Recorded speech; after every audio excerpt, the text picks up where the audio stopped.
Psyched to have you on the show today, man. Oh, yeah, man. It's going to be fun. Stranger Things, season 3. I know. Everyone's going to be super excited. I'm excited as well. So there's 4 of you, right, on the show? Mm-hmm. I'm thinking you could use a 5th guy. Maybe it's someone who's like a little older and wiser. No, we're good, man. We're good. Oh. I don't know. I mean, I feel like it kind of adds having someone with some like wisdom who could kind of be the leader of the group, you know? No, we're good. You know, you're not very nice, Lucas. I'm Caleb.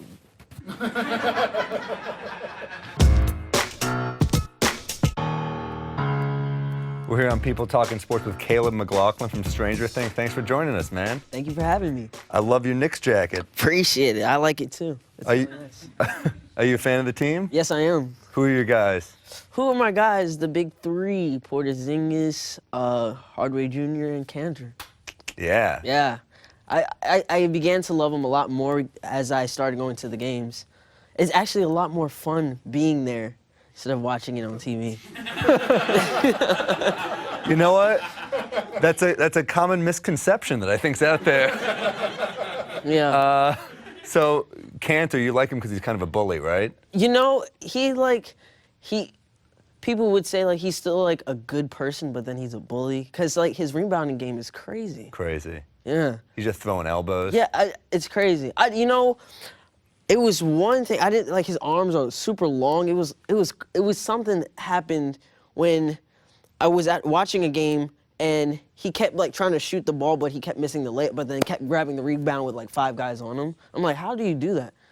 Perseverance, desire. I know, yeah. When you're eager to do it, it's... I like that I'm saying it like I hold the key. Yeah. Right there. Like, I'll tell you how he does it. Enes Kanter, though, and I mean, Porzingis, we have some injuries right now. I heard, his sprained ankle, and then, I think he was like sick. And Hardaway is out. I mean, Hardaway. I know. Another 2 weeks probably. Yeah, that's crazy. I know, but we'll do fine. You play ball. Yeah, I do. I saw your dance moves. Oh, thank you. So are you kind of like you're like a new age flashy player? I wouldn't say I'm a player. You know, I'm not just a dancer, just like, hey, I'm gonna dance on the dance floor. You gave us a taste But, right there. Yeah, though. but I do ballet, tap, modern. I could dance, like, at a party, I'll get down, you know? But You and me both, man. Yeah, man. But it's just, I study dancing. So it's not something I just take, I take it seriously. Yeah. Yeah. So your game, who would you pattern your game after? Who would you say you play like? Who would you say? I would say, right now, my handles is like Kyrie Irving. My handles are sick. My shot is not like Kyrie Irving. I can drive and finish, and just my handles are like Kyrie Irving. Wow. Yeah. I would say my tough-ness is like Cantor. Oh, all right, cool. You seem pretty tall. Yeah, as long as we're aiming high, why not? You know? Yeah. So you're a big Kyrie fan? I'm a pretty big Kyrie fan. Yeah. You know what's interesting? You're in a throwback type of show with Stranger Things, like an 80s show. Are you familiar with those old teams at all? No. A little bit. Like, I know about Magic Johnson, Michael Jordan, Larry Bird. Who else? You're making me feel really old right now. Oh, I'm sorry. Just, yeah. Not too many. So what was your first teams that you remember, like when you were young getting into basketball? I would say when I started remembering things, like 5, I guess. My first NBA game was a Knicks game versus Sacramento Kings. Actually, I did not know. I was like, who won, the orange and blue team or the purple team? My dad was like, the purple team, because we wanted to leave before the whole crowd came out. So I didn't know about it like that. You're pissing off a lot of fans who can't get tickets I know. right now. I'm sorry. We wanted to beat the rush. But don't worry, I'm in it now. I'm in it. You're in it. I like it. Yeah. I'm excited. So you're on this show, Stranger Things. You know, you play Lucas. And it's a show that's kind of an homage to a lot of these great 80s movies that are also before your time. Have you seen these movies? I haven't. I've seen some, but I was introduced to it because of Stranger Things, and I had to watch the movies, to get in tune with the 80s. Yeah. Have you seen Goonies? Yes, I've seen it. Yeah. If you don't cry at the end of Goonies, you're not a human being. Really? I mean, maybe I'm weak. I don't know. Oh. But I mean, I don't know. It's a good movie though. No, it is. It is. You know, I think it's because had to watch it because I had to work. So I was like, okay, now I know what the movie's about. Now I know what to do. I wasn't really like, oh, let me watch it because I'm gonna watch it. It's fun. But then I ended up like really liking it. So, but I wasn't. You know what? I cried. I cried in like this movie called Stomp the Yard when Chris Brown died. Wait, no, was it Stomp the Yard? I'm not even sure. Was that something like that? I am so confused right now. Do you know Stomp the Yard? I've heard of it. I think Chris Brown died and I cried because I was like, I love Chris Brown, and I wanted to dance like him and stuff. So, but that's the only movie I cried. That's the only thing you're gonna do like him. Yeah. So, but I didn't say it. So, yeah, I mean, you have all these talents. You were in Lion King. How old were you in Lion King? 10. Yeah, 12. 2 years. Yeah. Was that? Did you remember things then? Yes, yes, I did. Yes. Yeah. How was the Lion King? Lion King was an amazing experience because it was one of my first, not actually one of my first professional job. Being on Broadway. I wasn't like, oh my gosh, this is Broadway. I wanted to just be young Simba because he looked like he had so much fun on stage when I saw the Broadway play. So yeah, it was an amazing experience. It's gonna always have a place in my heart. It's really cool. I mean, you're so young, but you've done a lot. I mean, I saw you in like a Law and Order SVU episode. I know, yeah. That's so New York. Yeah, it is. When I actually filmed that when I was in Lion King, and I told everyone in Lion King, they're like, you're a true New Yorker. I'm like, okay. You just got to go to like Barney Greengrass and get a bagel. That's the big three. Barney Greengrass? You ever been there? No, I've never heard of it. Oh my God, Upper West Side. If you like bagels, lox. I love bagels. We'll go together. All right, man.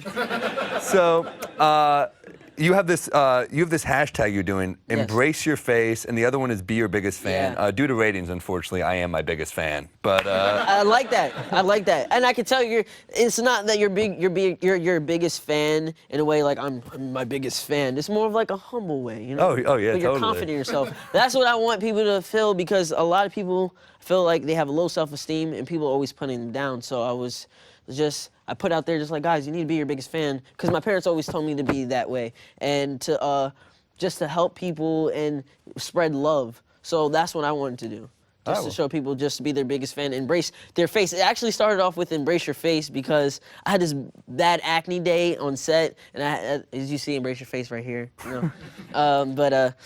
I had pimple remover on, and I was like, you know what? I'm gonna go on live. My mom, I said I'm gonna go on live, and my mom was like, "You sure?" I'm like, "Yeah, I don't care. This is what I have to go through. I'm a teenager. I have to put on pimple remover to get away to remove the pimples." So I went on live, and I was like, "Guys, you need to embrace your face because everyone's gonna have pimples.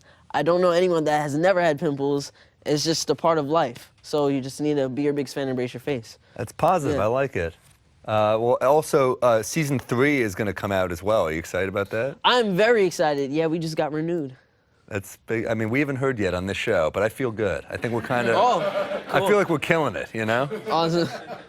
But it was so nice to sit down with you, man. Thank you. Yeah, it was great to sit down with you guys. And big things for the Knicks this year with Caleb. We got more coming up on People Talking Sports with Neil Brennan and Carl Banks. Stick around.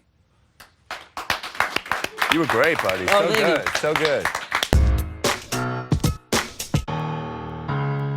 We're back on People Talking Sports. I'm joined by Neil Brennan, the co-creator of Chappelle's Show, Carl Banks, a Giants legend, and some swarthy guy we found outside a hot dog stand, Anthony DeVito. Carl, you wrote on Twitter, "I'm very emotional about this. The guy who gave you everything, for better or worse, never missing a game, and this is how it ends. Not number 10. He deserves better. He gave his all when better wasn't there for him, and this is how it ends. It hurt. I hurt for him." And you wrote a lot, so. Yeah. I have a question for you, sir. I'll have you know. I'm kidding. What's the right way to do it? Because they kept saying like it's the wrong way, but it's when the guy isn't as good as he was. Do you just have to, like you look at the Lakers, right? Who just like had to throw money at Kobe just because they couldn't not. Right. Mm-hmm. It didn't help the team long term. It set the team back two to 3 years. Right. So what I'm saying is, as a former athlete and a guy who cares about sports, what is the right way to do it? Because In showbiz, Okay. you just go like, you're out. Right. So this is not show business. Whoa. No. There is no right way to do it, but there is a wrong way to do it. Okay. So just for point of clarification, Yeah. to say that Eli Manning is not as good as he was, but he's still the best that you have. Right. Number one. Number two, you're only as good as the pieces that are around you. So they put the other guy in. Go ahead. Exactly, right? It's a sinking ship, Guy baby. writes you bad jokes, you tell bad jokes, right? Carl, let's not go there. So they put the other guy in as kind of an experiment, I guess, or somebody's. Gino's not young either, though, right? Wait, but they had this fascination. Gino can move. He's got quick feet, fast feet in the pocket, right? Right. The only thing his fast feet did for him last week was to allow him to run away from rushers. Khalil Mack was on him like oxygen, right? Right. So it's the same offensive line. It's the same plays they're calling. And one would argue it looked the same, only a guy was running for his life instead of just crumbling in the Taking pocket. it. Yeah. Yeah. I mean, that's what it is. But Well, okay. How about, now, like, let me Peyton get back to your Manning point. Yeah, sorry. Peyton Glad I'm Manning sitting would have been here. pissed, I'll tell you that. Peyton's different than Eli. But to your point, you have to have a transition plan in place for a guy who is, in my opinion, the institution. He represents the institution of everything good about the New York Giants. So you won't see this happen to Drew Brees. You won't see it happen to Tom Brady. They will have a transition plan in place. When it's time, you say, okay, Tom, let's talk about this. Here's what we want to do. The season's going nowhere. Your option is you can finish this season out, but just know that we're going to start to look in a different direction. I'm saying this as a Giant fan, Yeah. right? But the reality is what it is a bad football team. So you're going to make a change and basically take a franchise and shift it. Now you're going, you're taking your institution, everything that this guy stood for, and you're going to shift it and say to hell with it. Do you think Indianapolis was right to trade to do what they did with Luck and Peyton? Because that was one of those things I When was you like, have Andrew Luck, it's easy. But keep in mind, Peyton Manning had 4 neck Yeah. surgeries. It's a pretty easy decision to make. Yeah. This guy had nerve, he had no feeling in his arm. yeah, You know what I mean? And so that been future. there, am I right? Tell me about it, Neil. What? That decision was pretty easy. Yeah, You're not taking a risk. It's saying, well, I don't know about this Andrew Luck guy. We still got Peyton, and we're Right. going to hold out hope that the feeling comes back in his arm. Yeah. It's pretty easy to But then there's the other way too, where you have like a guy like Brett Favre, and you have Aaron Rodgers on the bench for 4 seasons. And now I was going to get to that with Neil. Like, I mean, because he's very interested in how things I don't think work. we need you guys. You guys are. I'm going to leave my own show. Yeah. We've been saying that since the show started. Neil. But the way things work in the minds of the people that play Madden football, you can make a change just like Yeah, that. You don't sure. like somebody, you press a button on Madden and all of Yeah. a sudden you got another good player. There's no written rule that says because you were drafted number 1, you're ordained to be in the lineup next year. No, you wait your turn. That's how it normally works in sports. When you have Joe Montana and there's Steve Young behind him, Steve waited patiently until his time came. He continued to hone his skills. Brett Favre, and there was Aaron Rodgers. Rodgers didn't get in right away. He was there. He was in waiting. But the way it goes in sports, the guy who's the starter doesn't want you to start. He's going to play his ass off until he can't play anymore. And then you know when it's time. It's not time when the guy can still play. Yeah, I mean, I agree with you. Like, don't listen to these Hollywood elites. Like, I'm an athlete like you. Okay? I can tell. Yeah, it's a thing where, like, you know what you're getting with Geno Smith. In terms of, like, Aaron Rodgers, Steve Young, those guys that you mentioned, like, you're looking at them as your future franchise quarterback. But with Geno Smith, you know what he's going to give you. So why do that midseason and tarnish the legacy that is Eli Manning? Hence the What I'm wrong saying, way. Right, as I agree with you wholeheartedly, and I'd love a jacket. What's your favorite team? The Giants. You like the Giants? I do. Okay. What's your size? I see your athletic build. Yeah, so size we're muscular. Is that a size? Size muscular. Large muscles or small muscles? I have to ask you about Geno Smith because he's been the subject of a lot of really negative tweets. He's been kind of trolled, and it's really it's almost like a guy in the wrong place at the wrong time because it's like if you go to Hamilton and you don't get Lin-Manuel Miranda and you're like, and the backup is just like the understudy is just like, yeah, I'm just following my dream. That's what Geno Smith is doing basically, right? Well, there was no one that rooted harder for Geno Smith to make the Giants team than I did in the preseason because I said he was like a shelter puppy. No, he was kicked around, and now he finally found a home where he can get some stability in his football life, and that would help him to advance to another team as a starter somewhere. But I never saw him as the heir apparent to Eli Manning unless Eli Manning got hurt. Do you ever look at players and go like, he sucks? Yeah. Okay. Because I wonder. It seems like you're generous about you take their point of view in a good way. No, I understand. I have sensitivities to marginal players as well as great players, and I understand. And I will tell you if the guy is going to struggle because he's not good enough, but I won't. Even saying he's going to struggle is nice. Yeah, but I won't say he sucks. No. Right. Yeah. I'll say he'll struggle. This may read like you and I have a lot of tension, but we have a great deal of goodwill. Does this feel like tension to you? No. No. All right, Oh good. my God! Because I'm like, you should wait till I get confrontation. Jesus. Like this is really Yeah, wow. easy. Is it Okay. my body language? Should I No, slump no, it more? I don't know if you know My this, you're a athletic giant build? person. And when you talk without laughter, it's like, well, we're all I'm going to die. laughing on the No, inside. I know that, but you got to just say it every now and again. It's a lot of layers, though. But Yuck. one of the things that's interesting to me is the point you make about like what Eli's done for the city. 2 Super Bowls against the Patriots too, so they were like huge Super Bowls. His legacy, and Neil brought up an interesting point about like in Hollywood. But then we do keep people around Hollywood. I mean, like De Niro is not the De Niro he was in like Mean Streets or Taxi Driver. Right. We're like in the bad grandpa phase of maybe Eli. I believe technically, we too. should- Good bad grandpa. But he's right? our bad grandpa. Right. He does that role well. Yeah. And I've wanted to replace De Niro with Kevin Hart for a long time. There you go. So, Even swap. That's Finally. great. Every one of his Finally. movies, you put Kevin Hart in for the picture. That's great. But I just think when you have a guy who represents everything good, not only about your team, but about the NFL. He's a pro's pro. Never, ever has this guy been a diva as a quarterback. And quarterbacks are selfish by nature. Some of them are passive aggressive. Some are, overtly, divas. But this guy, his locker is next to the next guy. It's not some big suite in the back of the locker room somewhere. Did they do that? Brett Favre had his own suite with, Really? he was with the Jets, and I guess in Green Bay also. But these guys, he's just your quarterback. He's your teammate, but he's everything you want in representing your franchise. And again, I'm not saying this as kind of a one of those lifetime accomplishment compliments. This is a guy who can still play. Right. And I will challenge you, put Aaron Rodgers with this roster and you'll see the same results in the same offense. It's just, you mean he'll get replaced by Geno? Actually, that's a great point because I had a sneaky suspicion because Ben McAdoo was on that staff with Aaron Rodgers.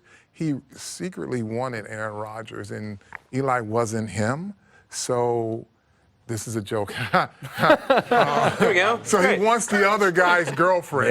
Yeah. Because he doesn't, whatever Eli Right. does is never enough. What's the difference between the talent disparity of the first place team in the NFL and the last place team in the NFL, percentage-wise? The Patriots are talent-wise what percentage better than the worst place? Because then it comes into like who's out achieving their talent? I'm gonna say all things being equal because it is the NFL.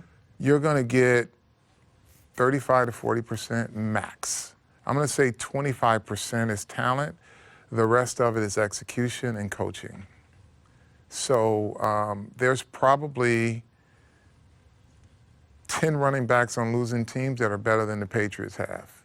There are Right. probably 15 receivers on losing teams that are faster and better than what the Patriots have. Right. The Patriots are just better at being the Patriots, better at being good. They understand what they are from year to year. Like when the season first started, they were giving up 400 or 500 yards a game. They fixed it with the same players. You know what I mean? Yeah. And then their offense, the quarterback was getting hit at a rate they didn't think he would survive till the midseason break. He was the most knocked down quarterback in the NFL. All of a sudden, they have figured out how to execute without getting their quarterback hit. So talent, all things equal, there's going to be a 30%. Like Odell Beckham's better than 99% of the receivers. Right. But he's on a losing team. Yeah. Right? So it really comes down to coaching, execution, and the ability to make adjustments. It's like with stand-up. If your crowd's not buying a joke, you got to address it. I Adjust. should you should look at louder. Anthony. Somewhere else. Yeah. I mean, it's all relative. You've got to have a plan from week to week based on available inventory of healthy players, the opponent, what the opponent has in terms of weaknesses. And as a coach, you've got to be able to put your guys in position. Quarterbacks make a difference in this league also. When you have a good one, number one, you don't get rid of him. And number two, he gives you a better chance to win because even with bad talent, they can make plays that can keep you in game. We're back on People Talking Sports. This It's is not even people, it's Carl. That's not fair. That's what you have. You guys don't know enough about sports. He's Yoda. We need you. You are. Socks, go. So this is I look forward to that jacket. So Joel Embiid, one of my favorite players to watch on the Sixers, he has a clause in his contract. He gets a $32 million bonus if he makes the All-NBA first team this year or he gets the MVP. Just about every NBA contract has that. Really? Yeah. Except for LeBron James and like 3 other superstars. Like Steph Curry, he's not getting a big kicker if he's NBA MVP. But they're what they can make on the next contract. Sure. If you get first team or if you get Like they don't do that for superstars. Like it's not big money. They're expected to be that. yeah. Right. It's like the guys where it's like, oh sure, we'll put that clause in because if Yeah. you're that good, we hit the lottery. Like Right. you like the superstars, it's hard for them to have like achievable big money incentives. Like unless it's we go to the finals and I'm winning in the MVP and all of that Yeah. other stuff. Yeah, it's one of those things where like they don't. It's like when you say to your wife, like, yeah, you can sleep with Denzel Washington. Yeah. You don't think she's gonna meet Denzel Washington. Exactly. And then one Till she night you does. come home and then Denzel Washington's in your bed And you're excited. and you're excited to meet him. You're a fan, but you're also hurt. It also says he gets a $2 million clause if he doesn't get the same dumb tribal tattoos that JJ Redick has. There you go. That's exciting. We got to wrap it up. You guys have been such great guests. Thank you for Carl, having me. Neil, thank you so much for coming on. Yeah. People Talking Sports. Keep watching.